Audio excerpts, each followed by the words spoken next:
Hey guys, today we're going to talk about some fractions. I know you've been doing some fractions off and on throughout the years, and today we're going to talk about equivalent fractions. I personally really enjoy fractions. I love fractions. I love all about them. So this is a fun lesson for me.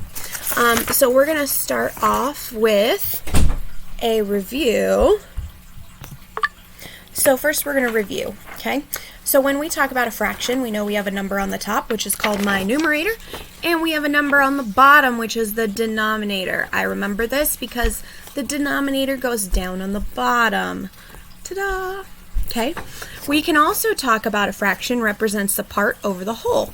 So for example, if I have the fraction 1/2, the 2 on the bottom tells me that my whole shape has 2 parts, and the top number tells me how many parts are shaded. So 1 part out of 2 parts is shaded. So that's 1/2. Okay? Easy enough. Now let's talk about equivalent fractions. Okay? Equivalent fractions means that we are going to take 2 fractions and we're going to make them the same even though they have different denominators. Okay? So here I have 2/5 and I have that equals blank over 10. Okay, so 2/5 equals blank over 10.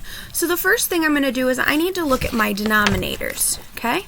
So here I have 5, and that needs to go to a 10, and here I have 2, and I can figure out what that is, okay? So what I'm going to do is I'm going to look at my denominator, and I'm going to see what I needed to multiply my 5 times to get to 10.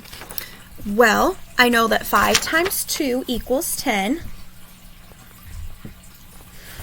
And whatever I do to my bottom number, I have to do to my top. So that means I'm going to take 2 times 2, which equals 4.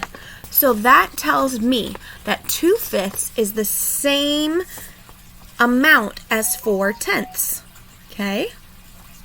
Let's look at this next one. I have 5/7 equals blank over 21. Okay, again, we're going to start with our denominators. What did I multiply times 7 to get to 21? Well, 7, 14, 21. Okay, so it was 7 times 3 is 21. So that means I'm going to do 5 times 3, 5, 10, 15. So 5/7 is the exact same amount as 15 21sts. Okay. We'll do one more example together.